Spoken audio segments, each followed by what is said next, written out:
You're good. Call the meeting to order. That's the Pledge of Allegiance. Pledge of Allegiance. To the flag of the United States of America and to the republic for which it stands, one nation, under God, indivisible, with liberty and justice for all. Okay, start with the approval of agenda. I'd like to make one small change under 7, the executive session. I'd like to move that after old business. So we'll take care of all the agenda items and move the executive session after old business. Okay. Anybody else have anything else they'd like to change? And I make a motion to approve the agenda with that one change. Second. All those in favor? Okay. Public forum. This is the part of the meeting where the public is not allowed, but Yeah. is asked to make comments on anything on non-agenda items. Is there anybody from the public that would like to make a comment on non-agenda items? Mr. Peck, have at it. Thank you, Mr. Du Bois. I'd like to ask the selectmen if they would encourage, and maybe encourage is the word, the town planner and recreation department to start putting together a committee to think about what we're gonna do if we're gonna have a park for that property that I'm willing to offer. And what I'm proposing is not to take any of their time outside of during the day. I'll meet with them during the day to put together a committee so that come this spring, that committee can look at that property to see at least in the spring whether it's something that's desirable and work our way through the seasons. I think we're gonna have a good snapshot this spring, it's probably worst case, what any property is gonna look like. But I'd like to start to put together a committee, so although Jack's been more than willing to step in here, at some point there's gonna be a town manager who's gonna be responsible. A real one, you mean? But at that point, it will be his decision about where we go, but at least I'd like to start to put together a group who can put some flesh to what a proposal might look like if we were going to accept that property and do something. What are you envisioning as this committee? I mean, you said planner and rec director, anybody, who else would be on it? I guess that will be up to, I have a couple people that I think would be beneficial to look at that, but also, what will be the committee's decision about what the committee membership would look like. I would think we'd want, some of the abutters, as well as some other people in the community who are interested, and hopefully we'll find somebody who's had some experience doing this type of thing. Somebody who knows how to work with that regulatory group, such somebody that maybe has served on the board over at Rachel Carson, or something like that, so how we structure this thing, so when it finally does come to you people at some point, there's been a lot of work done. It's probably going to take a year or 2 years to do this, to do it right. I mean, I'm not proposing this isn't let's do this thing in 3 months, and I think it should be done well so that people understand that this is a long-term commitment.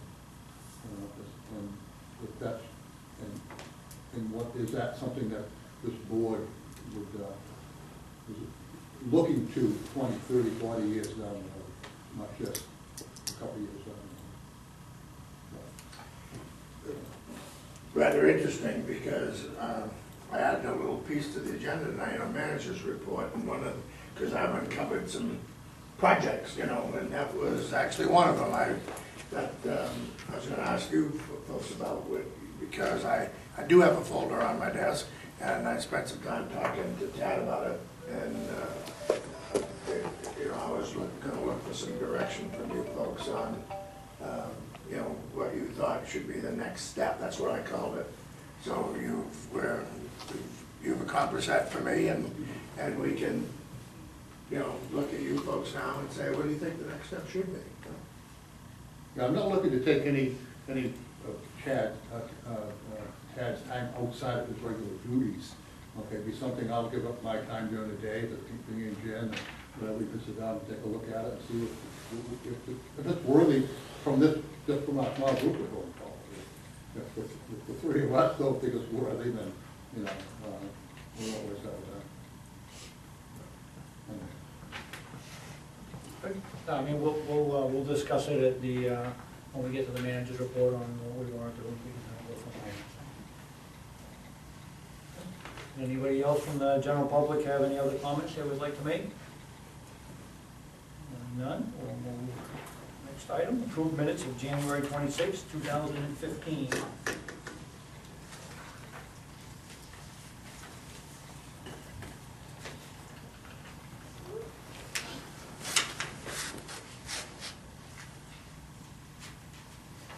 One thing I saw someone under new business A, lien is, I got the wrong lien. New business maybe? Is it Eileen? Lien, I think, is L-E-A-N in this case rather than L-I-E-N. You've got too many meetings on one night. That's right. I'm sorry, where is it now? New business A, Mhm. it says Jack T. Okay, okay, yeah, we're Okay. ready to leave. Thank you. Oh, yeah. Yeah, you ain't having a lien on us.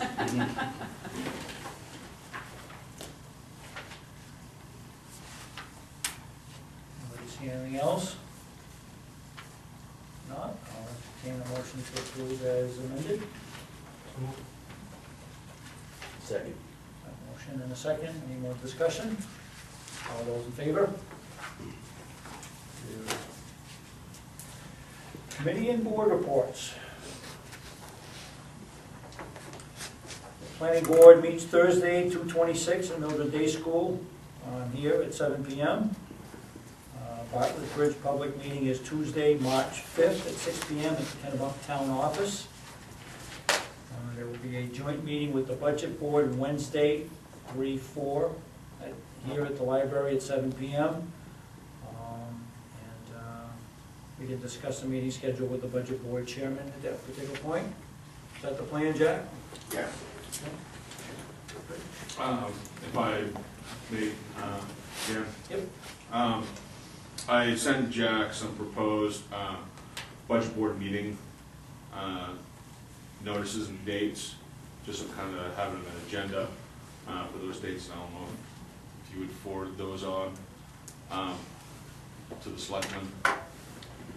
Yeah, I got back to you, I know some of the dates were, right, We're on off. dates. I did not forward them to this one, because I knew we had date problems. okay. Sorry. All right, no, that's all right. I figured it was better to, in my email, I think I was suggesting that we try to coordinate calendars tonight when you got here, and, Yeah, I was a little bit nervous about sending out dates, and I knew may not work to start with, you know. yeah, well, it was just kind of, what I had sent off was kind of like a draft, understanding that there were some, Okay. you had some conflicts with. I could certainly send them, so, Well, let's discuss that now, right? Let's Right. get those dates, we got a bunch of stuff going on here, so We do. it's time we get these dates ironed out. So. we're all set for the 4th, right? Yep, all set for the 4th. And we just want to go over the dates, just to get those firmed up. I did send them to staff, though, just so that they do the sequence of what we were looking at, and so that they can schedule meetings with me ahead of time, so the staff involved, Sean, did get those. Okay, so we're looking at the 4th for the first meeting, and 4th of March. And the 1st of April, is that a date that you would be available for, Jack? If you stick to Wednesdays, that Yep. would be, if you don't stick to Wednesdays, I got all kinds of freedom. Okay. Wednesday's board meeting night for me, and what we did was booked an in-between meeting, I had 3 in a row, so it made a mess of life. So we're gonna go from March 4th to April 1st? No meetings in between? Correct, because Jack wouldn't be available for any. Is there any chance of doing it on a non-Wednesday? Because that's what I was hoping that might happen. Yeah, I mean, we could have, some meetings on Wednesdays and some meetings on a non-Wednesday and kind of share the Yeah. different dates. I haven't gotten any feedback from anybody else on the budget board in regards to any alternate dates or days of the week. So, why don't we kind of keep that in mind? We'll have our March 4th meeting, and then on March 4th, we can determine at that point when we're going to set the next meeting dates. And at that point, we can ask the budget board members if they're okay with, maybe picking one meeting on a different date or something in that respect. Okay. That sound all right? Yep. And I will, as far as the content, I'll make sure, I'll send those out to the council, and so that they'll know what the plan is, because they were nicely done, so. Yeah. Yeah. 'Cause, in doing up these agendas, I did try and make sure that we didn't have multiple departments with people sitting here, since we're paying them time and a half to be here, so try to keep any overtime down to a minimum. We appreciate that. Bring home bread and milk.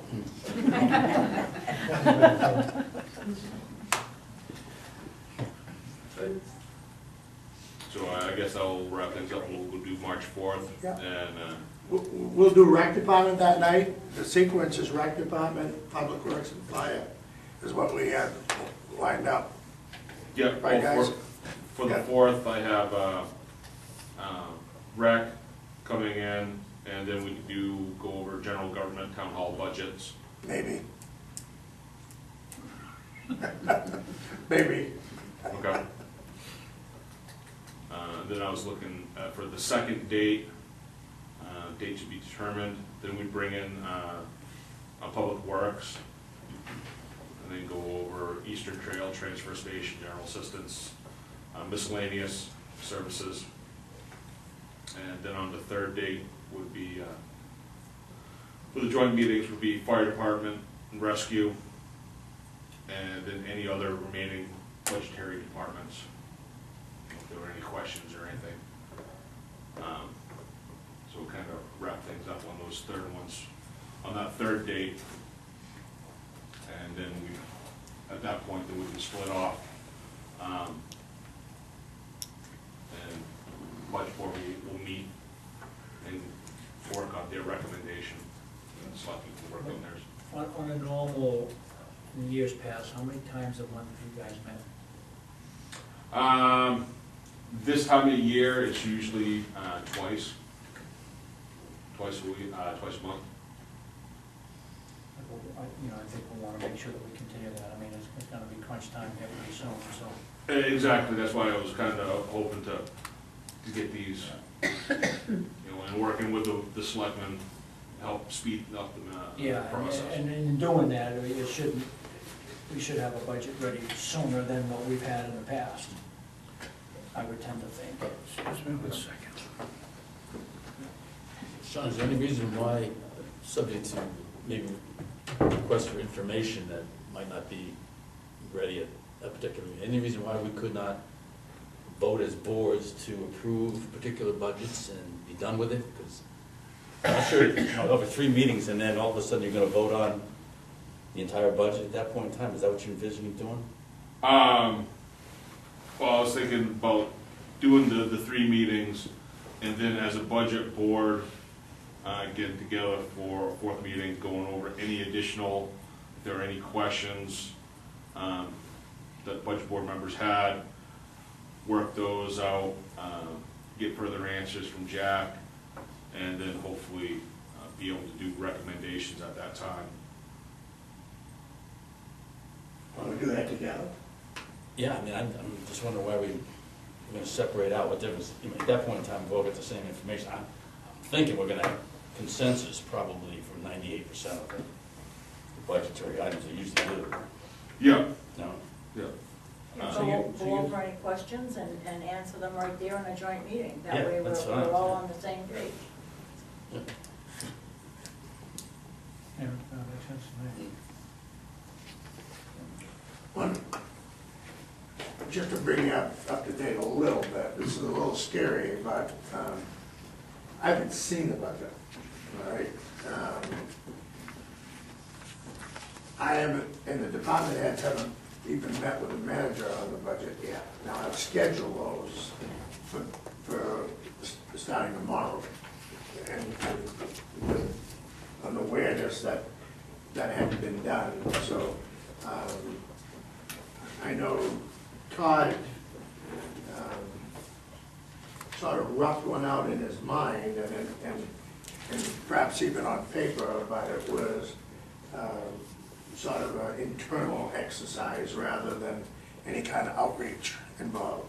I don't expect anything drastic because I've had verbal conversations with all the department heads, and but I haven't got their input, so that's coming up in a quick sequence. And as far as when I wasn't trying to be a wise guy when I said maybe, it may come to pass that the department heads are more prepared than I am. And this because it's routine for them, and they're prepared. And if that's the case, we may sneak them ahead of some of the more general discussions because they may be ready before anybody else is. But we can be flexible, you know. You don't have a copy of this? I have a folder, and I'm not sure what's really in there yet, to be honest, Velma. It's everything Todd had in his head about budget. Yeah, because we got a copy of this and discussed it with him, I think, at the last meeting. You He was did, here. okay. But he never met with anybody. No. All right, he took last year's numbers and moved them over, and so here's what we got laying back. So I'm sure I do. Todd, by the way, is offered to sit down with me, and we'll take him up on it as well, because, but it'll be fine. Everybody seems to be rowing in the same direction, which is nice.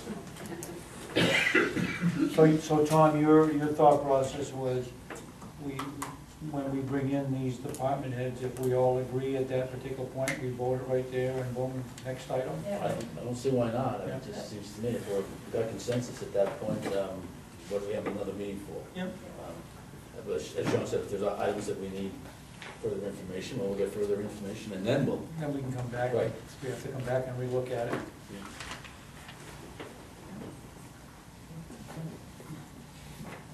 It's a plan, then we'll make it, it looks fine.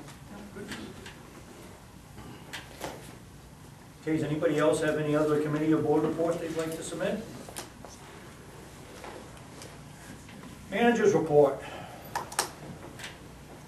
Well, you know, I've been here too long when the table starts to look like this, right? You know? I didn't have any papers in one meeting. I didn't know how to communicate with you on some of these projects or interesting items that I'm dealing with, and I thought this might be just a good way to report out. You know, there's no action needed or anything, but one of them is solid waste, and it's a subject that you all know well, and I'm afraid even I do more than I want to admit. But our current contract with Pine Tree is up in June. So we gotta start thinking about that activity, and there are lots of choices, you know, roll it over, go out to bid, you know, look at it, set up a whole different approach, you know, to, you know, deal with the transfer station and waste, et cetera, and I'm not trying to make something big out of nothing, but you only have a few opportunities to do that, and that's a contractor.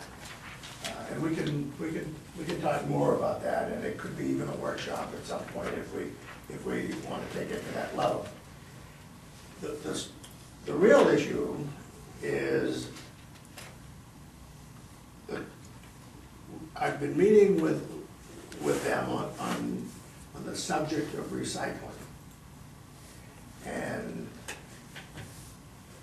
recycling is now a new cost for anybody in the waste business, which is hard for me to understand because it wasn't too long ago I was involved in pushing the recycling movement, okay, to save towns money and encouraging, and at this point now,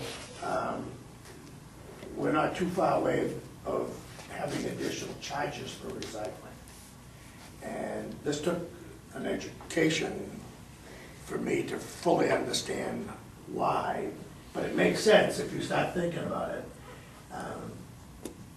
Number one, the demand for recycled paper has dropped right off the charts.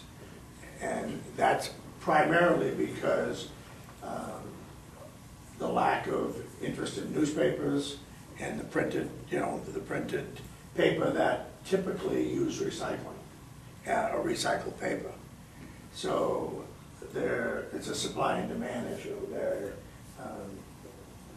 just is not a lot of interest in buying recycling paper. There are 3 mills just here, as you know, right in the state that have just closed, which exemplify the fact that the paper industry is in trouble. And as a result of that, of course, right along with it is a demand for recycling paper. It's an overseas market issue as well. Plastics, it's cheaper for manufacturers to buy new plastic pellets than it is to recycle them now. And consequently, there's a real drop-off in the demand to buy recycled pellets. And as you know, mostly the plastics went into pellets, and that was used for remanufacturing. So that's added to the problem. And glass is almost, you almost have to find someone to take it, because there's absolutely no demand for recycled glass anymore. And I thought about it for a minute, but if you walk up and down the aisles of Hannaford or Market Basket or whatever, and you look for something in a glass container, you're gonna look long and hard. I mean, there's just not a lot of products, being made, made from glass. So what's happened with Pine Tree is they're losing money on recycling. And you know what happens next, okay, is it's not too long before companies decide that they can't lose money and that they've got to recoup it from another resource. Which brings up lots of options as we move forward in this discussion. This is just the beginning of a longer discussion as we move forward. And the reason I bring it up is the gentleman that I'm working with has got a very pragmatic way of dealing with crises, and that is, you don't wait till there is one. You start talking about it early, and you start thinking about it, and you start looking ahead and making some plans so that you're not blindsided at contract time with all of a sudden your tonnage is, for recycling has got a fee to it. So, I mean, it's all get ready, get set, think about it, and it's all going to be part of the equation. This is not universal to Pine Tree. This is actually national at this point. Oil prices play a huge part in this as well, because as you know, plastics are an oil base.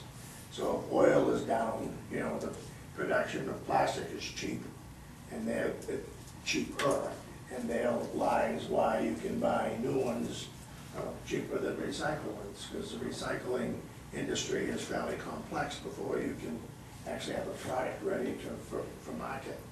So I've learned a lot and continue to learn. What I have learned is it's a project for you folks to deal with, because you are going to have to be faced with a new contract in June. Well, we should be going out now for our request for quotes now, right? Well, and again, Because that's gotta be part of our budget. So we need to know what those numbers are before we vote on the budget. Although last time you had the option to renew contracts without going out to bid, I believe. Do you have up to a 5-year lease? You can, we can award contract for 5 years. Because I know the last time we went out to bid, we wound up. That's all we had. We only had one bid and we wound up having to increase because he had to bring it to the corporate instead of working on a local level. I don't know. Right, but as far as renewing this contract, I mean, the contract that we have today, chances are we probably won't be able to renew that contract itself. That contract's probably gonna go up. So I don't know. Yeah. It's off my head, I can't remember. well, based upon my little explanation of the recycling, but at this point now, it's like $25 a ton that Pine Tree has to pay to get rid of it. And they're eating that at the moment. Okay? We use about 245 tons a month. That sound right? Or a year? Roger. Like a year. Year. Yeah. Year. I think it'd have to be a year. Yeah, a year. We've noticed that it's No, a year. really, really slow. Right, right. It's a year. And we'll talk more about it. I can put it on the agenda. I can do some, work, some more work. This is all fairly new to me. As a matter of fact, it was a lot of this information I learned about today. I probably met with them for 2.5 hours today. And only good thing is I got a free lunch out of it. So, that always works, But, interesting subject and choices about curbside. And I know that's always an issue, doing the financial analysis on your transfer station and, what you're paying now versus what other options would be, that's all part of long-term analysis, depending on where you want to go and how much you want to tackle. So it tends to blossom into a subject of widespread interest. But that's been a little sidebar here for me. So, I mean, I would tend to think we need to move forward with getting some quotes, right? Or put something out. I mean, at this point, Or at least make some phone calls as to, I don't know how many companies there are that would want to manage our transfer station. Pine Tree's done it for us for quite a while. But Simone makes a good point. I mean, I understand the competitive bidding, believe me, I do. And I just, but in my, sometimes, and I don't have any data to prove what I'm talking about, other than just some past experiences. People that you're working with in a comfortable arrangement that have helped you keep costs down, if they're exposed to competitive bidding, sometimes have to adjust how they bid to the point where their costs go up more than they would have normally if they had continued to work with you because of the bidding process. So sometimes bidding can cost you money. but we don't know, if we're to continue with them, we don't know what their cost is, right? I mean, we're not gonna be able to, if the contract is due in June, it's up, then we're not gonna be able to re-up it for the same price that we're paying today, is my guess. Didn't have that discussion, but we certainly could. Right. I mean, if it is, and Yeah. I'm okay with it, but I have a funny Yeah. feeling that it's gonna go up with everything else. Can I say something? I know, just over the years since I've been there, we had started with punch cards when they first started opening the transfer station, and we were charging the $11 and the 22. And just, I think the only time has been once that we've increased that cost, and we didn't increase the cost of the punch cards, we just decreased the weight that they carried, and that's only been once in 20-something years or whatever that we've been doing that we've ever done it that way. We've So I had don't this know, discussion before. you know. Right, and they, contractors not wanting to do that because they think that would even further reduce the business they would have up there. People would have to pay more. If we want to charge more, because I think it's a great deal as we got right now. I mean, that's pretty darn cheap. Yeah. Yeah. But they were fearful, I thought, the last time we talked to them about losing business as a result of that, so. I brought that up, actually, we talked about different options, I mean, this is my personal bias, it's hard for me to charge to recycle, because I guess I was so enthusiastic about the need to recycle, and to, you know, to convince people that that was, you know, all the reasons you could possibly think of that we could go, then to turn around and say, well, remember what I said, you know, 10 years ago? Well, guess what, now you gotta pay for that. And I'm exaggerating, but if it was unlimited recycling for a buck, you know, I mean, like what was one of the suggestions, you know, then maybe that is a way to go. I mean, you're gonna have some options to look at, yeah. You've been there before, right? Okay. Okay. We'll continue to explore that. Okay, I will. Just a couple of updates on some intersections. The Hill Road, Roger and I had some conversation about this, and Simone brought that to my attention, and we actually contacted MDOT, and apparently things, there's some misunderstanding, but the word I got today was the Hill Road will have a traffic light. Okay, we'll have a signal. And that's what MDOT is planning. Now, I'm not sure who's paying for that. We will, as But they said I in the will- meeting, I I will- asked that question, you know, is there a requirement, why do we have to pay for it? Yeah. But they said we would have to pay for it. Well, I didn't ask that question, but I will, because we need to know that. Yep. Okay. In addition to that, Roger and I talked about this today too, and Roger, right after you left the office, I got a call from Mr. Carroll and Bob Carroll, and they're asking for a night and a date for a public hearing, because they plan to do a public hearing on the new road intersection. So we're looking for a date, and we've thrown a few back and forth, and so that's gonna be probably in March or April that there'll be a public hearing on that intersection as well. So there's a couple of updates on those issues. Is that, what year are they planning on doing that? 17, I think. They've changed it several times, and the last I knew was, Yeah, I don't have any paperwork on it, I haven't seen it. 16 was the 16 Hill, was on the 16 was the Hill Road. The new road wasn't. No, I think 15 is the Hill Road, and 16 is the, Yeah, it was just it was broken down into two sections, right? So I think it was just, the study was, I have to look at that again, because it wasn't the actual project itself that was being done in 16. It was broken down, but. I got a call on dates, I'll ask him. yeah. So I did place him a call with him about scheduling the dates, and so he's checking with the other engineers, but they were debating between March 31st, April 1st, or April 2nd, I believe.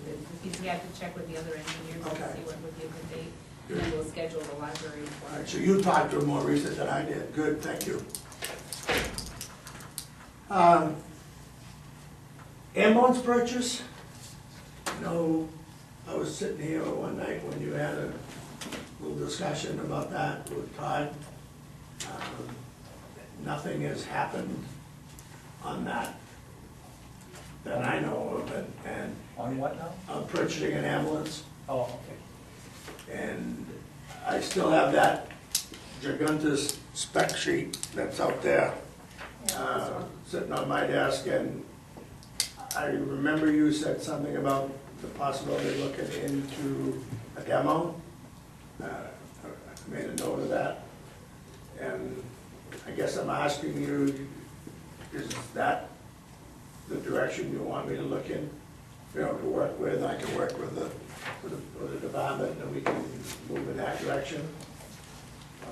Look at Jason's that. suggestion is, I thought. Yeah, it was my suggestion that we look into the demo. Okay. Is that sort of the general feeling that everybody, Absolutely. okay. I'm fine with that, I just want to make sure I'm on the same page as you folks, you know, so, okay. Yeah, I think we came to the consensus the spec sheet was.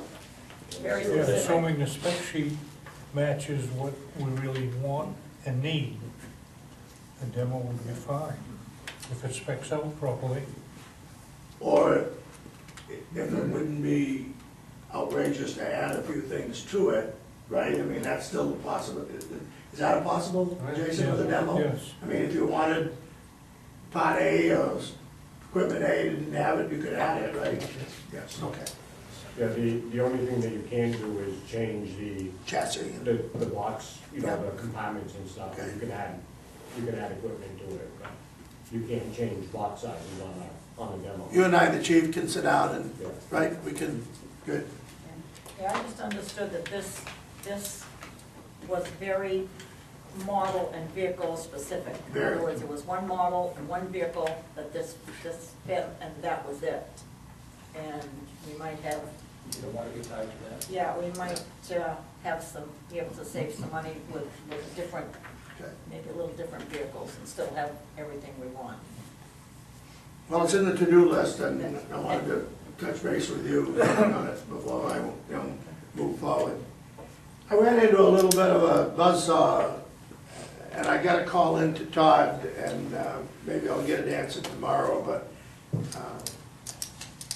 we got a sheriff's office bill for the first one, and I think they're doing 6 months at a time. And Lisa in the office looked it over pretty closely, had numerous questions about it, but in the course of trying to get the questions answered, realized that we're gonna be about $9,200 over budget for that service, which seemed really strange to me. In 2013, 2014, you budgeted $92,000 for that service. This year, 14, 15, you budgeted 84.5. So you reduced the budget considerably from the previous year. I thought that was The a bill's vehicle. 93.7. I thought that was a vehicle lease or something that. There is. And you're right, Jason, and We bought a vehicle, right? Didn't we buy them? we sat down, well, we had everybody in the whole office working on it today, trying to figure out the component, that was missing here, and we targeted the fact that Todd probably reduced the budget because the car purchase had been, the maximum had been reached for the car purchase, and that was about $7,200 a year, and if that was the case, then that would account for the reduced budget. If you're doing the budget, you'd say like, well, I don't have to put in the car, we own that now. But they're charging for the car still, as best we can figure.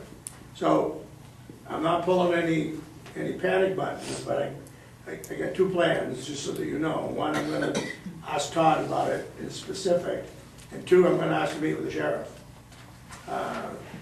Because I understand, talking to the bookkeeper, you understand, well, there may be some minor wage increases or insurance increases, you always expect something, but that's a fair amount of money beyond your budget, that doesn't quite make sense to me, so. We should have a quote or something from them on what. We have a contract with them. Yeah. Conrad doesn't have a price in it.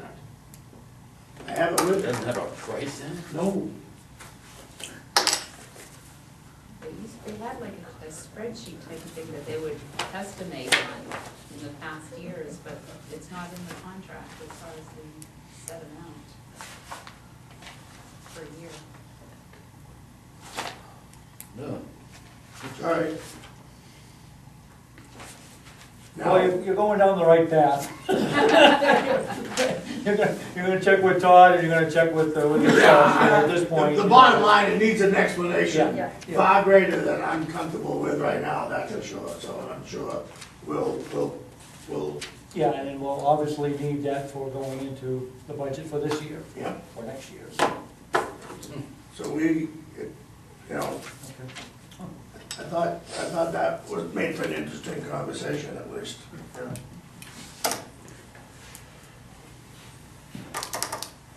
And the donation to parkland, we've already talked about, that was, so, I dates? think Dana's still looking for some direction in terms of, yeah, I think, right? Yeah, Yeah. yes, no, maybe, what, Well, any chance you and I can get together and, sure.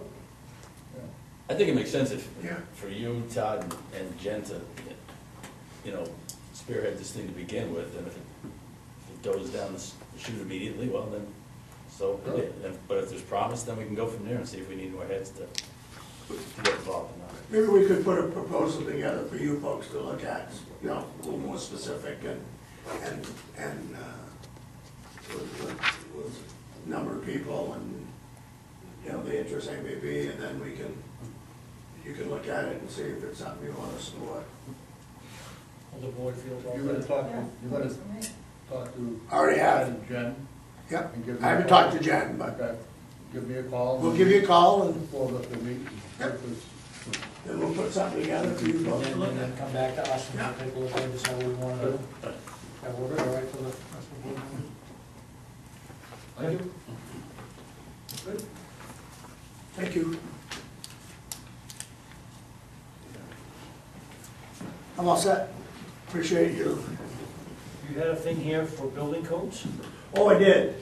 That's another project. Remember we were talking about, at the last meeting, we were talking about international fire codes and I don't, the terms, I'm gonna be rusty on the terms, but one of the assignments was for us to look to see what we might have done and not have done regarding this subject, so as you can imagine, Simone did the legwork on this and dug through and found minutes from June 14, 2006. And I'll try to summarize it, but you did not accept the international codes. What you did do is you accepted some local codes instead of or in place of. And we've researched some of those, but in essence, what you've done is you accepted a thing called MFPA 51, which are more state and codes and related to the subject of buildings, et cetera. I'm not sure exactly the history, but I have learned that you'd want to be very, very cautious about adopting codes in their whole, because you would probably end up with much more than you bargained for as far as responsibilities and enforcement. So I'm sure that had an impact at the time in 2006 when you accepted some codes. There's been some issues about who can do what and how and what our responsibilities are. And we did some research on that, working with the fire marshal's office and the codes office. And actually, this is turned into a project in itself. And multiple units, dwellings, as you read about in Portland, which it seemed to be very newsworthy at the time, have a whole different set of regulations in single-family, homes. Actually, anything three units or above, but you don't have any or a lot of it in this town. What we've tried to do is bring the code, people, your Jim, let's use his name, and sit down with the fire chief, which we did, and start trying to determine what different roles are in relation to conditions of structures. Who has what authority and what the policing can be. Now, it's easy to find the authority, but it's difficult to find the policing, because it's the policing piece that presents some real struggles for a town or community without ample staff. And I think you just saw that in Portland when they said, we don't do these things, we haven't got staff to do that. But here again, we've started the dialogue, which I think is the most important part of this right now. We do have codes in place. We have fire marshals, the R102.7, and I mean, these guys start, going through these materials. The question, of course, is how deep you want to go into the enforcement piece. And that's a workshop for sure. I mean, that's a learning experience with people who can talk specifically about the ramifications and the responsibilities and what you can do and can't do and who should do what. Surprising enough, you can't do as much as I ever imagined. I was surprised at what you really can't do. You would think that we'd have much more authority in that line, but you just, code people don't have the authority to basically go in and declare anything without justification. So what you're saying is, these codes that's in our ordinance now, which is what you provided us. Right. Cover you. Okay, but we can't enforce them? I mean, is there something that needs to be added to this in order for us to enforce it? I mean, it's in our book, it doesn't mean it's... They're enforceable all under certain conditions, is how I can best understand it. Certainly, if you apply for a permit and you're gonna redo your property, or if you're changing the property from a grocery store to I'm gonna be silly, to a nursing home, or if you're changing it from a resident to a commercial building or whatever, they're all enforceable. But if you as a private homeowner have conditions in your dwelling that don't meet code, it's very difficult for any agency to have access to your property and to force you to do anything about that.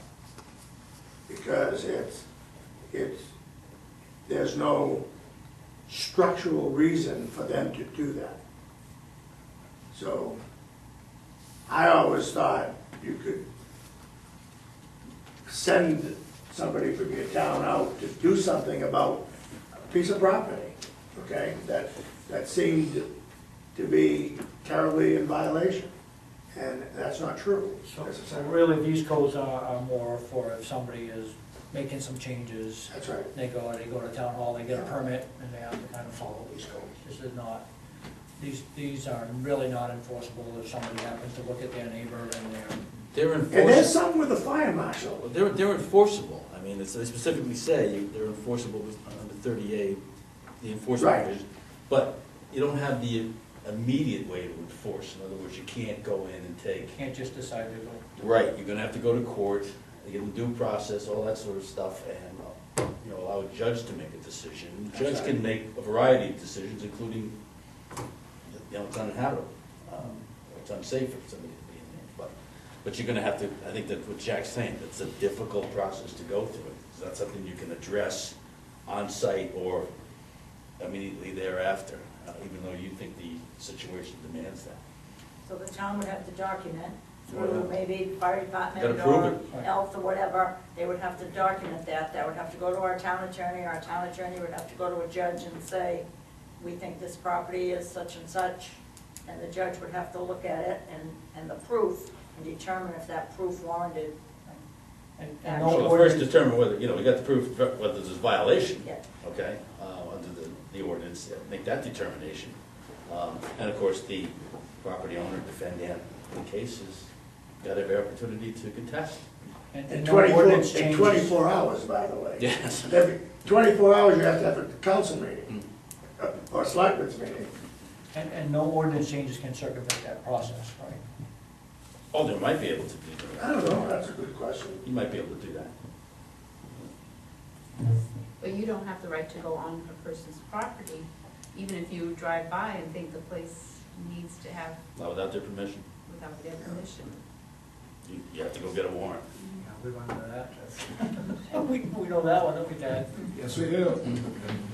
Getting the warrant is the big thing. Yeah. I'm not trying to downplay this at all, but and I think, Tom, you'd agree that this takes a lot of thinking about what strategies you want to consider, and ordinances and methods and direction, and really think through, within the limits of the law, what it is you want to do, because it's complicated. I guess that's the only thing I've learned through the whole process of going through everything, is it's really complicated. I mean, and even the fire marshal office themselves, which actually has a little more clout than probably anybody, has restrictions on that.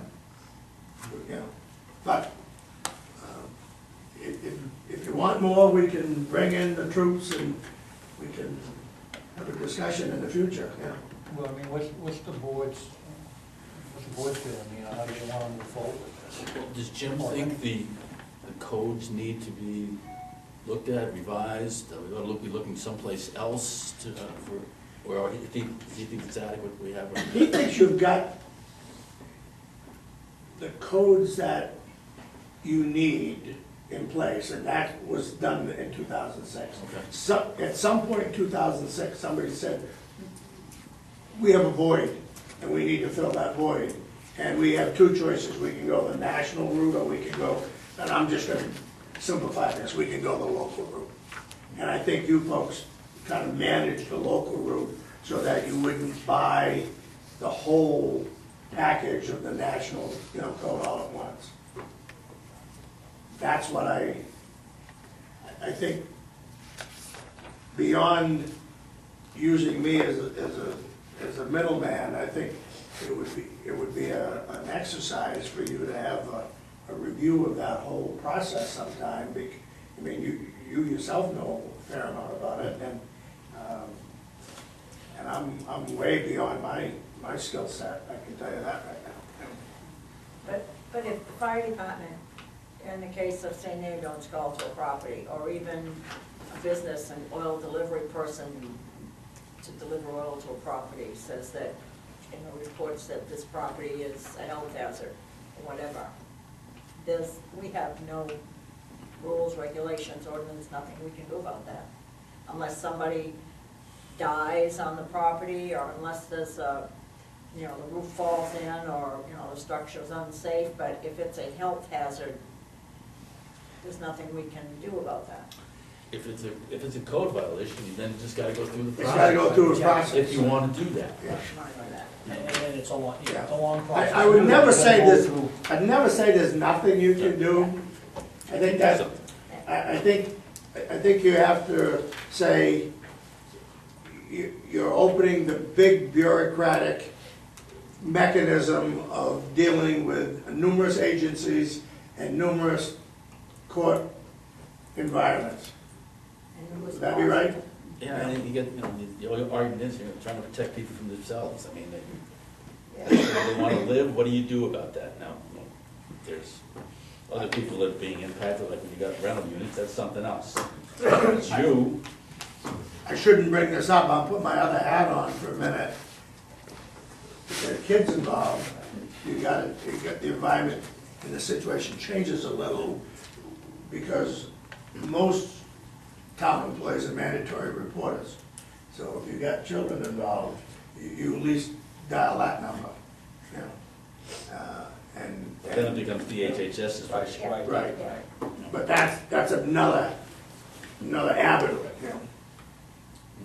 Anyway, sorry about the, No, there's, so, comments from the board, I mean, moving forward, do you feel what we have is adequate, or any suggestions on what we need to do to move forward, or? No comments, I guess we'll leave it as it is. Yeah, I think Jack's right. I mean, if you wanna look at this, I think, we'd have to sit down with Jim, Tad, and others, and see where our shortcomings might be, and if they can be fixed, and if they're worth fixing. Yeah, I mean, that probably would be a bad exercise to go through anyway. at some point, yeah. You know, I mean, it has been since 2006, so. right, so I mean, maybe we tee that up and kind of go through that exercise, just to make sure that, what we have is adequate or not, and then we kind of start a course of action from there. yeah, and I'm gonna suggest, if possible, when you do that, you bring in, and I have all the faith in the world, and Jim and your own staff, but you bring in some outside resources too, that can be a little less colloquial about how this thing looks, and perhaps can do a little bit of a more broad brush, approach to this as well. Because there is a fair amount, and I don't want to put a percentage on it, but there's some philosophy in this, on how to approach this. It probably shouldn't be, but there is. And how a town wants to, how far do you want to step in directions of enforcement? Yep. And that is philosophical. Yeah, oh yeah, policy, yeah. So, I mean, I don't want to just, not forget this, put it aside. I mean, I think it's something that we should look at. Maybe it's something that we wait until we get the new town Budget manager. and stuff like Yeah, that. get through all of that stuff and then, I can see if I can get it started. Yeah. yeah. I mean, I'm into it this far, right? Yeah, it wouldn't hurt to, I mean, I don't mind you doing some work on it, we just can make sure that the budget's all taken care of and that. What budget? Yeah. Okay. Good, you got anything else, Jack? No, sir. Very good. All right, new business. Have a discussion with the town planner to revisit the characteristics of TIF districts.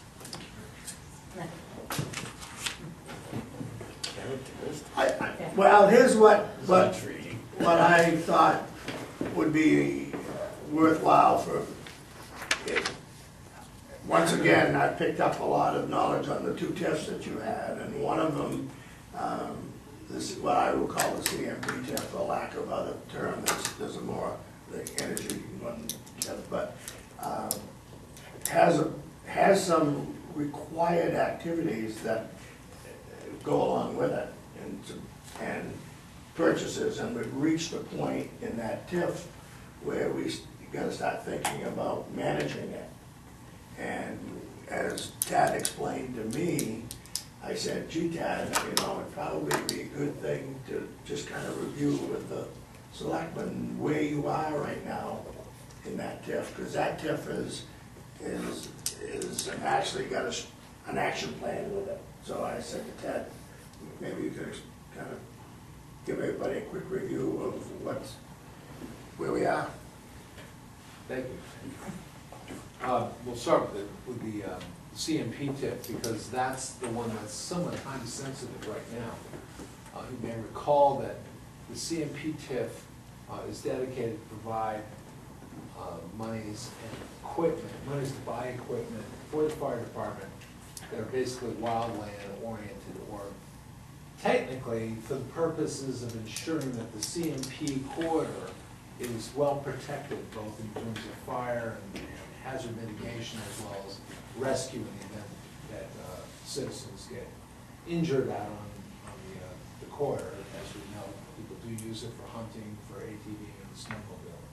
We do not have the equipment to be able to do that, and the TIF is giving us the ability to buy that. What the program, if you may recall, the program that we originally had was 3 phases to buy some capital equipment and some training. The first phase was a 6-year bond or lease purchase agreement, but a 6-year phase that would buy a brush truck, a UTV with various inserts, wildland fire fighting equipment, and training, and various other Sundays equipment. That was the first phase. Second phase was very simple, a purchase of the second pumper, a replacement pump, attack pumper. The third phase was, assuming there was any money left, then moving on to improvements to the actual firehouse.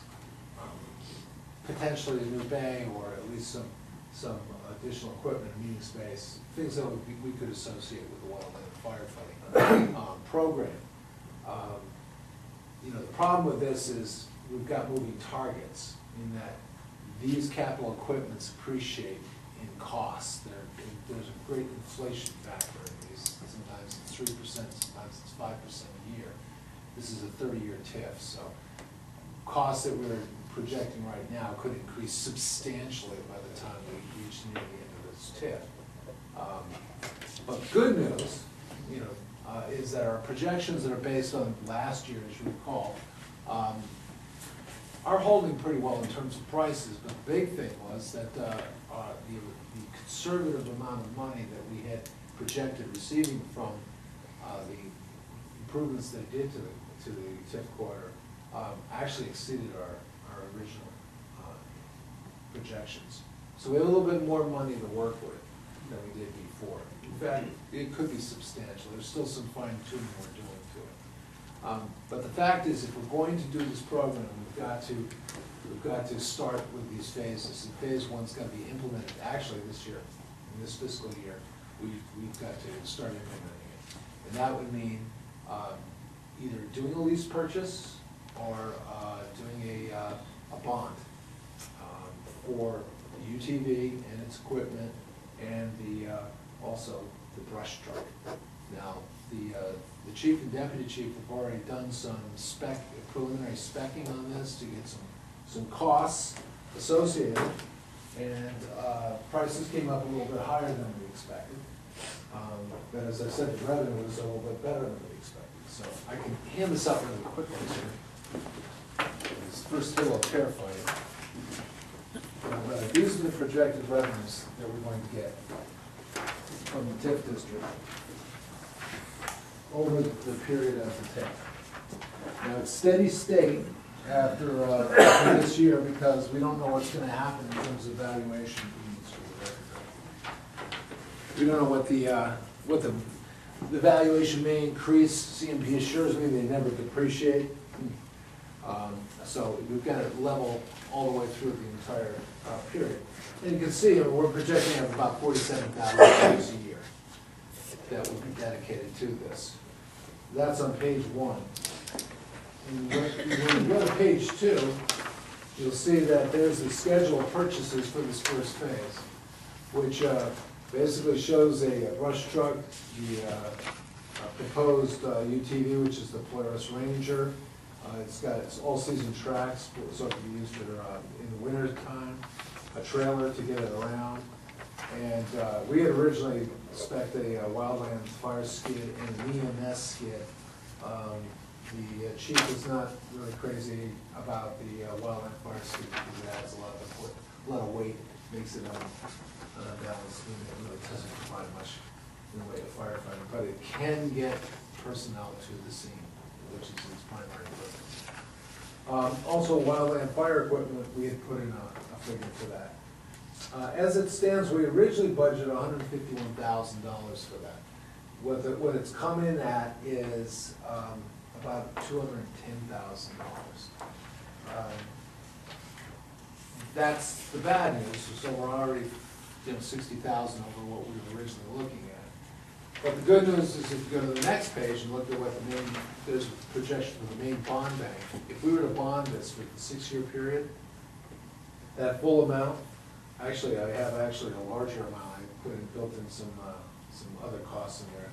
But you can see our total payments are considerably less than the $47,000 that we would expect to receive from the TIF district during that time period. So we would not only have enough money to be able to cover the debt service on that, depending on the debt service, but also would have additional funds that the department can either salt away or use in other purchases. How we set this up, I mean, some of this money can, obviously we have the whole thing tipped on the bond. We could buy some of the wildland fire equipment, especially the bladders and the gear with cash and not bond that, not pay debt service. But we just keep the debt service on the brush truck, which is the big capital expense. It would be all something that you folks would have to make a decision on the best approach to this, and certainly the chief would have to provide his input. But I think the key point that I wanted to get across in this is we should, I think you folks should plan on going to ask for this capital expenditure in this budget cycle, because we're going to be out of sync with our program if we're going to do it this year. So, something else to add to the budget? Too bad Sean's not here yet. I have a question. If you don't bond it, you're saying that our revenue is gonna be looks like $47,000 a year? Well, if we did a lease purchase, that $47,000 looks like it would more than cover the cost of that lease purchase. Probably could, yeah. We haven't explored a lease purchase at this particular time. I haven't talked to, Chief hasn't talked to the manufacturer about that. But I wanted to give you an idea. If we just went out to the bond market, that's what we could expect to pay, both in service costs, and that's what our payment schedule would be. So, And could we do better? Probably. Yeah. My next question is, where are we gonna put it? We don't move. Gonna be tight, but we gotta move.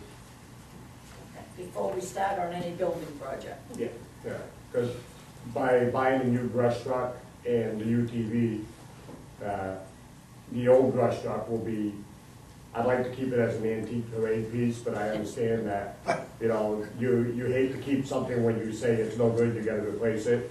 But I'm gonna have 2 open bays in this station, so, and plus we still got the substation that, with a little bit of work, we'll be able to use that again, so. We have room to put some stuff. Yeah, because you got rid of the squad truck, the old Yeah, the squad SWAT truck is gone, and 304 is gone, the pickup truck's gone, so I've got room.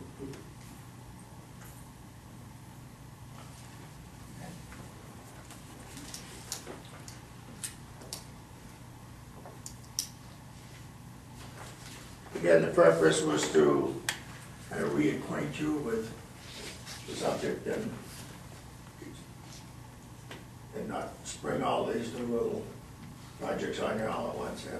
How does this go with budget? Does this have to go to town meeting to be voted on, but the money comes out of the TIF? My understanding would be that that is correct. That's exactly how you'd have to do it. So we've got to have specs, we've got to know where this is coming from and exactly what the cost is gonna be. Yeah, we know we have the money coming in, because the CMP's already paid the first year, first half, which is about $49,000. Their debt service, of their tax bill for this year. Then another 49 coming in, 47 coming in, so we know the funds are available. The one thing that you will have to do is set up a separate account for dedicated funds for the TIF, so we can track it.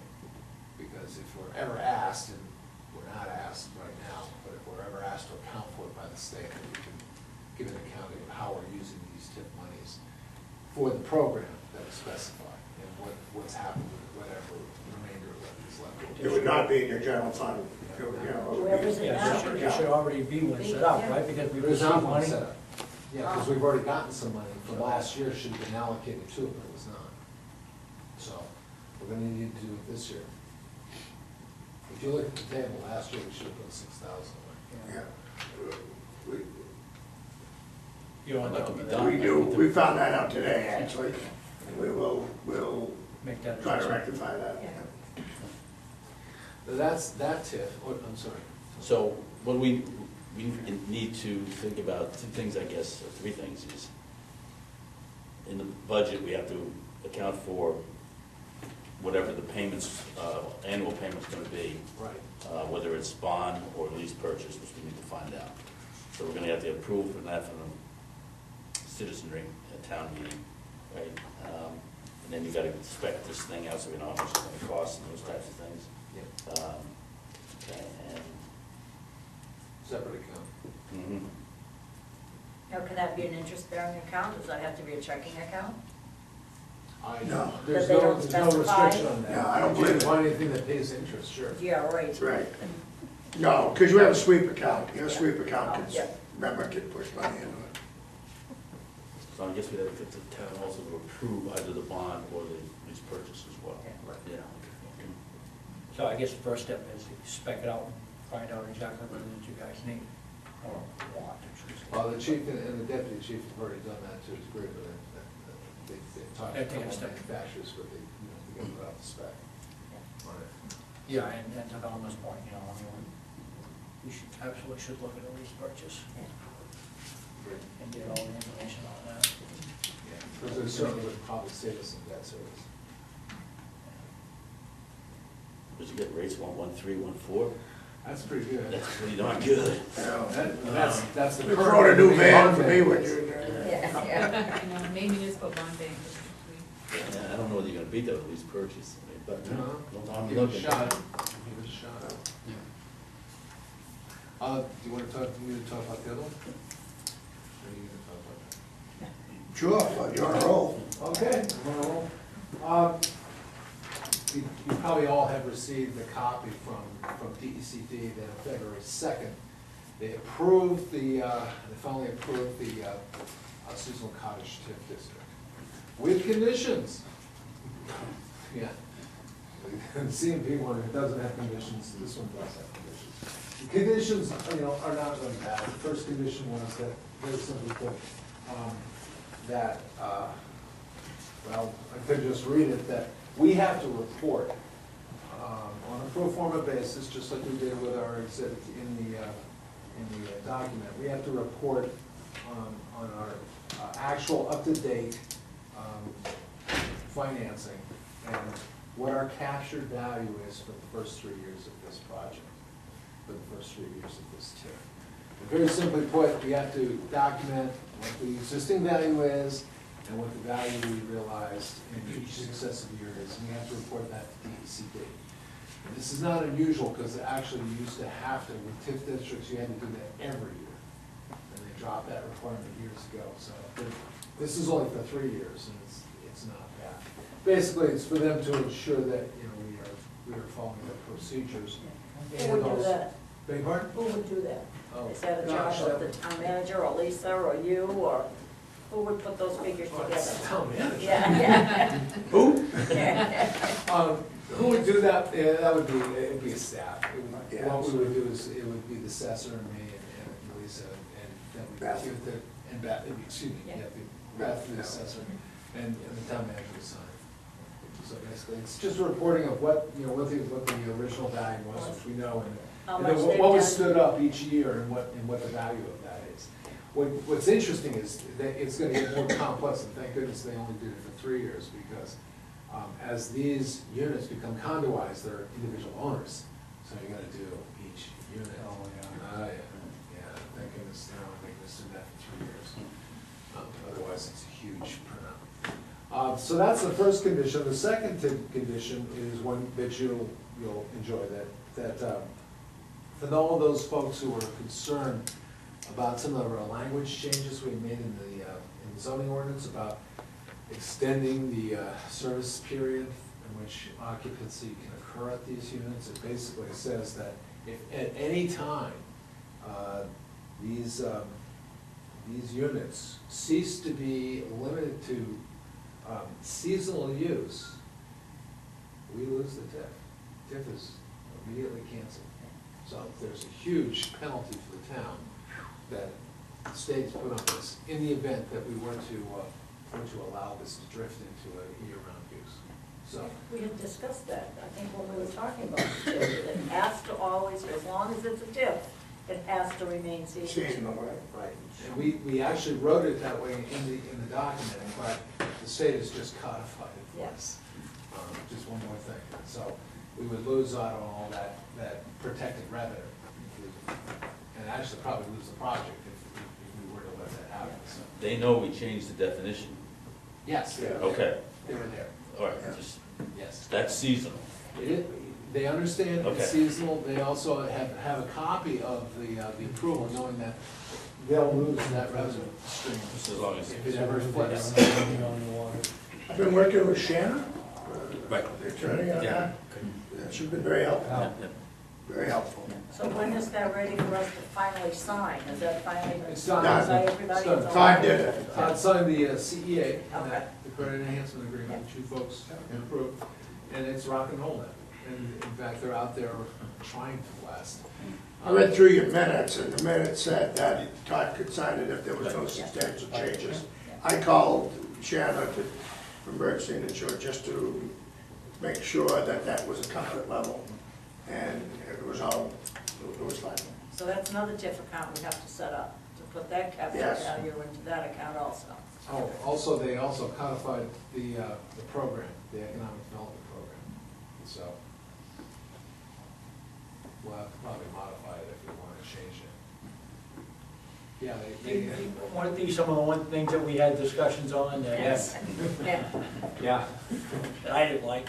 Yeah, well, they include, administrative and professional services, the commercial revolving loan program, which everybody's like that, sewer construction, and sidewalk construction. So what does that mean when you said they codified it, if we decided that we don't want to do the sewers, we don't can want to do the amend the sidewalk? TIF. We'll amend the TIF. Okay, that's what you do. I just don't want to be, No, we're not forced into it, obviously, and Smitty had said that from the very beginning, she said, we're gonna have to write it down, but, if you need to change it, then we'll modify the contract. so you said there were 3 conditions? No, 2 conditions. 2 conditions, okay. 2 conditions plus the codification. So next fiscal year, not the upcoming, the one after this, are we gonna have to spend some of that money on any of those projects? No, not immediately. Okay, but we're gonna have to make a decision. We're gonna have to make some decisions. Right. Yeah. And remember also. Right. Yeah. And I had asked her about accumulating some of these monies. Probably the amount we're gonna get to begin with, I mean, if they sell 10 units, it's not gonna be a lot of money. Right. So, it won't be a lot of money, but not a lot of actual revenue, captured revenue. So, it'll be a while before we get up to that. And we're looking down the barrel of 5. I mean, we weren't really gonna start getting a lot of this revenue for 5. Because we don't get any revenue for the first. Right, that's why they keep that. Yeah, they keep that revenue, so it isn't until later on. Right. By then, hopefully, we'll be doing the groundwork on the sewer. Right. Kennebunk will be working on their capacity issues, and we'll be making a lot of negotiations and discussions on it. We have time, in other words, to put our programs together. There we go. Good. All- Anybody got all any other tipped out. questions for Todd on the tips? I mean, for Ted? Tag Todd, Todd, whatever. Used to it. If we don't get to Roger pretty soon, I'm gonna have to plow tomorrow for him. So, yeah. Thank you. Okay? Yep. All right, next item, spring road postings. Spring.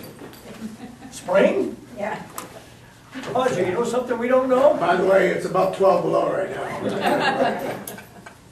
Basically, it's the same as last year. The only reason it's Yeah, on thank tonight you. is because your next meeting will be the 9th, and probably be too late, or at least a week late. Kennybunk is meeting tomorrow night, they're gonna vote on theirs and probably vote to post the same as us in Kennebunkport the first week of March, so.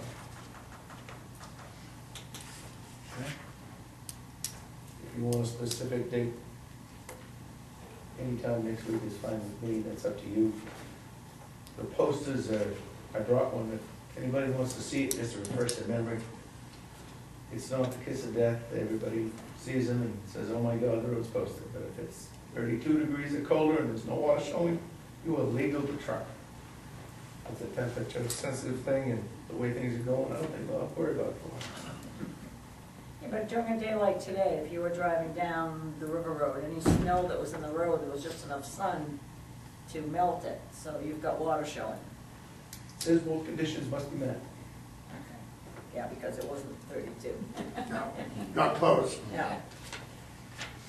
Something else that I learned, that you can get a permit for a special situation too. I never realized that before, but if you have a septic system and somebody's gone bad or something, and you can get a 1 day, or, you know. Is that permit through the town or is it through the state?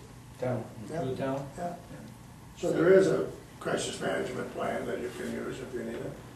So you want to make the date the 24th or March 1st, or doesn't it matter? I'd just as soon go with the 2nd. March 2nd? That's next Monday. Okay.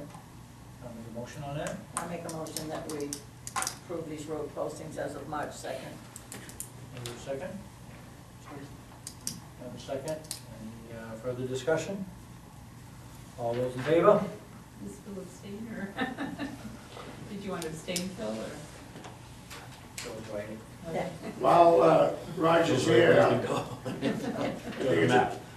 What's that? it's a good opportunity to thank Roger and his crew for some tough weeks that they put in. They've You guys have done a great they've done a job. great job, they really have. And, So, speaking of doing a great job, how you doing budget-wise? oh, he's in big trouble, that's why I set him up. We were gonna ask that question. So then you came prepared. It's broke. It's gonna be pretty late spring. I guess this is my chance to pitch the old system as opposed to the current one, which was you had a snow budget and you had a highway budget. Guess what happens when we have a real bad winter? Take away from the highway. I won't have anybody to buy any patch or do much of anything this spring because we're broke. The old system, you could overdraft up to 15% without going to a special town meeting. That was changed a few years back. Now, I've never been a fan of it, because if we do have a bad winter and I can't stay within budget, which is beyond our control, the highway department eats it in the spring. You do nothing. Paint plows, patch a few holes, and everything else is on hold. So, why was that changed? Was there, anybody know why that was changed? Or? I don't remember. Phil, you must remember I that. didn't know it was changed. Did we change it internally, or? Yes. Was it management? I'm sure it came from the town manager. I mean, who else would suggest that, right? I mean, I'm just, Well, the current system is rob from Peter to pay Paul, right? I mean, that's what you have now, right? I mean, if you use up your money, Before, if you you, overdrafted the yeah. snow budget up to 15%, it came straight out of the general fund, and that keeps the onus on me to try to stay within budget. That's not gonna happen this year. I mean, it's just impossible. What was the rationale not to do that? Supposedly, we couldn't overdraft the snow account. But we could the highway department, highway fund. that doesn't I make sense. thought it was the other way around. Exactly. God must have put that in. I always heard you can overdraft the snow account. Yeah, we've always been able to. Yeah. So you want to change it back? Absolutely. Yeah. You can keep track of it. Right. I mean, I think. You budget X I number of would dollars say for that's- snow. let's do it. If you have a problem, you go over. Put it on the agenda. Yeah. Yeah. look at it, Still- we're looking at the We can look budget, at do it. some homework and Yeah. figure out, make Yeah. sure that it's, Yeah. you know. That week of storms, the governor didn't declare an emergency or something, so we could get some of that. Roger, was it town meeting? There was a done town meeting? It was done prior to a town meeting, it didn't have to go to town meeting, it was just lumped together. It's part of, just part of the budget Part of the process. Right. Right, we just Everything. separated out. One article. One article, Town okay, meeting. right. All right. And we get criticized because we had Yeah, it was such an a- increase in highway department. At the town We meeting, but did, it was just it was one a snow public budget. works. Right. Almost no budget. I mean, the reason they did it, I think, was to keep us out of the general fund. Well, I mean, I think the action item that we give to Jack is, you know, we'll look at it, we'll figure out why, Yeah. see if we can find out why, and Yeah. let's understand the pros and cons of both before we make that determination going forward. Yeah, we don't wanna overreact to it until we get some details. Yeah. But I mean, I can Now, see if Roger's you point. had a mild snow winter, did it give you extra money for the spring work?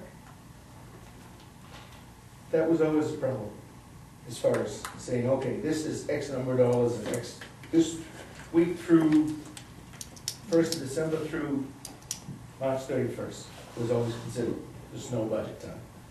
You plow snow before that, you plow snow after, anything come out of snow was, it was a whole different line item. Highway department's 1501, that was 1601, transfer station 17. What happened to the snow budget if it wasn't all spent? Did it carry over into the highway budget? Did they interchange and flip flop? I wouldn't think you It could was do always that. so lean, there was never much left over, I remember Okay. that. Yeah, I mean, I'd be surprised if you could carry that over, I would think you'd be able to. To look at No, but I didn't know if he could do more tiring in the spring because there's money left in the snow. I didn't mean carry over fiscal year, but flip flop into. No, I would think you'd be allowed to carry it over into the next fiscal year, you just could transfer it within, right? And what would happen is the money would go into undesignated, because Yeah. it wasn't used. That's right, yeah. But I'm not sure why we couldn't have an article that would say if in fact you didn't expend those dollars, that they would be utilized by the Public Works Department otherwise. I mean, it is one, you know, for one department here. I mean, it makes sense of the, and why can't we make that the public works budget and have snow and have roads? That way, it's one budget, so I think you're gonna have to have two articles. or if you two want. articles, yeah. Got to check with the auditor too, Yeah. probably. Right, You yeah. know, Yeah. see what suggestions the auditor I would mean, give I us. can see the you know. pro of if you had a winter where with one budget, if he didn't use a lot of money for snow removal, he'd add that extra money in the spring to put in the roads. If we separate that out, that's not gonna happen. I mean, it's like, you know. throwing I'm the just wondering dice, whether what's we gonna could have a happen. third article that would say, in the event that you don't expend the full snow budget, Yeah. those monies can be utilized for the Public Works Department. As long as the town says okay to that. But you have to check to see if that's possible.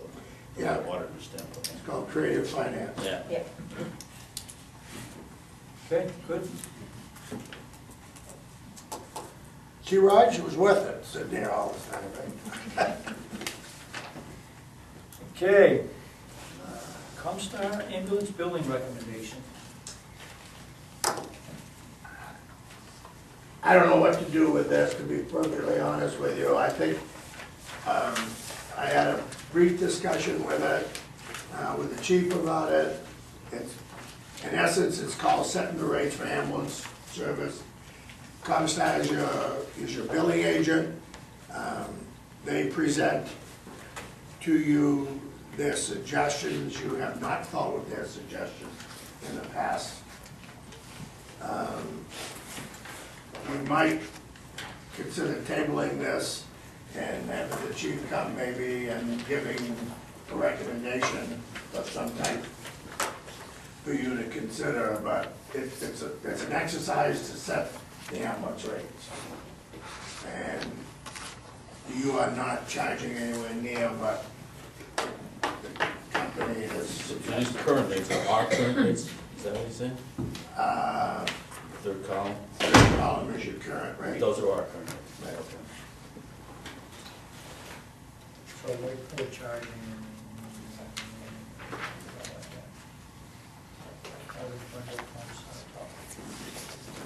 But When I if talked to- we accept Medicare, we only get the 3, 4, whatever it is, Medicare pays, that's it, right? Correct. Yeah. Mike, this is a kind of a bigger discussion too, and that is, not only do you set the rates, you probably ought to discuss whether or not, how you want to deal with collection of fees or unpaid fees.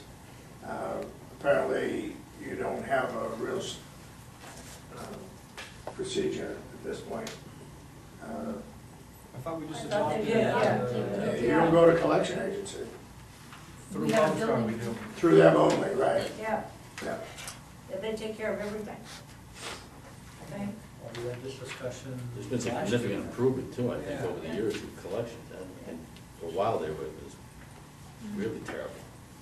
I think we do have a policy so that if there's anything that's uncollected, they can get reviewed by Wendy, I believe, and then we also have a policy that they can apply for, the same waivers as they do at the hospital, I believe. If they get the hospital waiver, they can apply I for. got the impression from the chief, there's a lot of, now I may be wrong, but I got the impression from the chief, there was a lot of uncollected fees out there. Really? We Last I haven't heard, we seen- were like 91%. Yeah, I mean, we were- Really? Oh, yeah, Yeah. we were way up there. You guys are the wrong town. yeah. For a while there, I know we were less than 50. Yeah, we were like 47% or something. Oh, yeah. I'll give you the policy though. Yeah. So where it says current rates, that's what we're actually charging now. Correct. And they want us to go from basic 745, they're suggesting we go to 1205? One of my questions was where they get their data, because they, Yeah. you know, if they're using Manhattan and Boston and San Francisco, you know, for their database, then that, so that, I don't think that's reasonable, so I honestly, perhaps the department should make a recommendation, and we should, you know, consider what they think Yeah. is a reasonable. Because if these current rates, I mean, and Medicare is only gonna pay that amount anyway, and usually whatever Medicare, isn't that what most insurance companies pay too? Same thing that They pay more. Medicare They pays? give them They pay more. Pay more? Yeah. I don't know if we had done like a survey of the other towns, like Biddeford and Kennebunk. I thought we did at some point. I thought we Yeah. did too. Something. Yeah, but maybe we should just take a look at, again, see what they're doing. Honestly, I don't think we have enough data to make decisions No, on this tonight or anything, you know. It was kind of put on my to-do list, you know, like, and I'm thinking, man, there's a lot of missing pieces here. You know, we did adopt in 2010 an ambulance billing policy. Seems to me it was it? Reynolds gone, but I'll work with him and the chief and It was see. just last year. Yeah, I I'll may check not, and see. I may not have the latest. You don't want to sign this, No. right? I mean, I'm assuming, you know. And if it doesn't get answered right off, won't be the end of the world.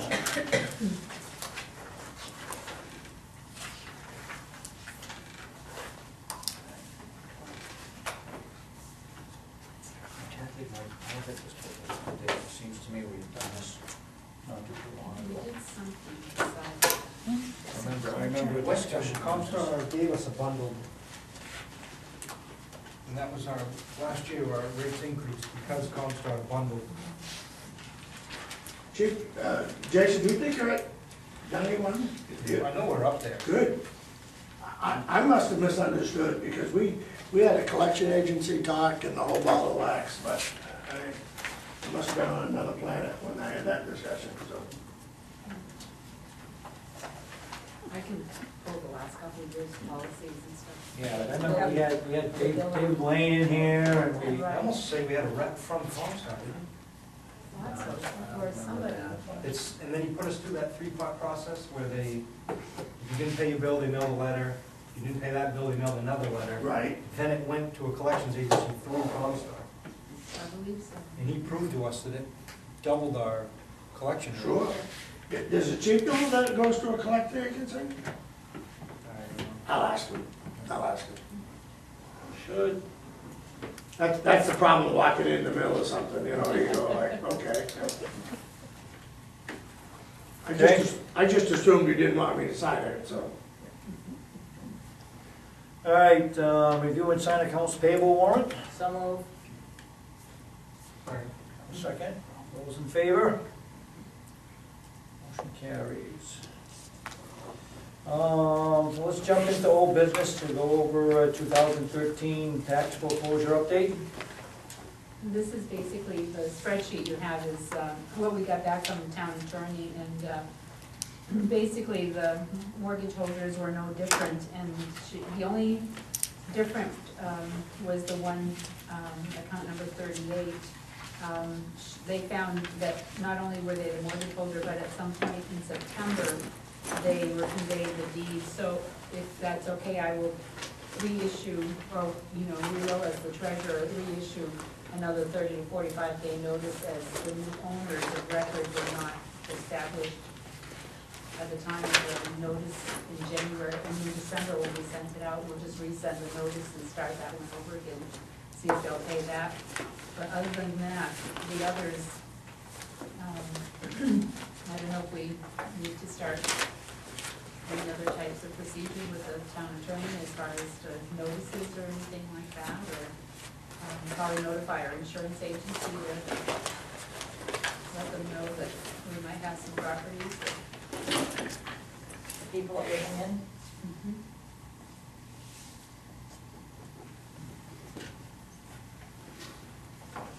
What steps have we done in the past?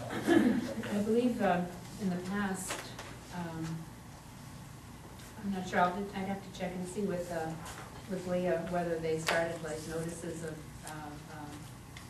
eviction or anything to just kind of get everything going. And but I believe they did notify the insurance company to let them know so that, you know, the liability or can get some kind of coverage on these properties for the town's liability. And of course, that cost gets added to the amount that they owe if they want the property back. I believe we can do that, Yes. as well as legal fees.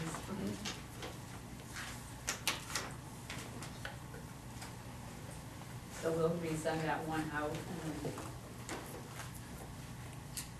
I'll work with Jack on them.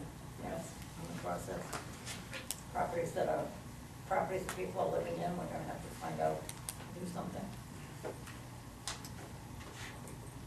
Or find out from them if they're insured, and if they are, go to their insurance company to make sure we're listed as the owner of the property. Get our own insurance. Yeah.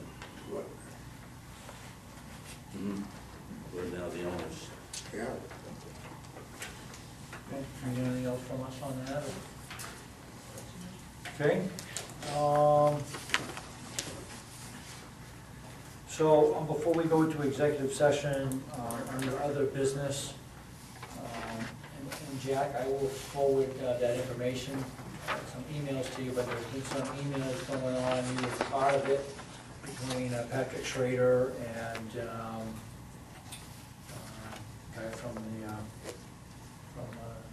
Maine, I believe it was Maine DOT, and then also William Perry. I'll send all those emails, because I noticed you weren't on a distribution on that. I'll send those to you, and it should be an action item that we should discuss at some point in time. This has to do with the, looking at adding a third lane on Route 1. You know, Patrick Schrader has been looking at, From the industrial, yeah, help me, from the, yes, where Rundle Tool is. Yeah. Yeah. thank you. So he's had some discussion with some DOT folks, and also with Wayne Perry, and Wayne Perry, they've kind of been going back and forth, but, you know, I mean, I thought that if there's a possibility that maybe there's some grants for this. There have been some grants that have been given already to, I think it was, I don't know whether it was Cumberland, or to do something like that. Maybe this is something we could use some TIF money from the you know, for the economic development part from the cottages down the road. I don't know, you know, I just kind of, But I'll forward that, and then that way we can get it to the whole board, and we Yeah. can discuss it in one of these meetings coming up, so. Yeah. One used to be all 3 lanes. It was interesting, I mean, it was well stated. I mean, I saw the original, I haven't seen the DOT ones back and forth, but I saw his original Yeah. explanation of the need and the reasons. It's a shot, but that's something that, we feel we'll move forward on, so. Okay, next item is executive session for one MRSA 4056E to discuss legal advice from the town attorney. Entertain a motion to go into that.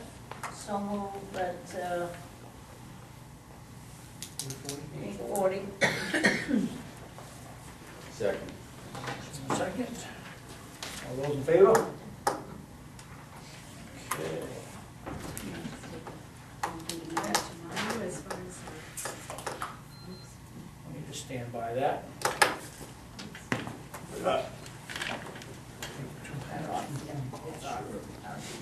Take my orders right now. either that or you see the other two.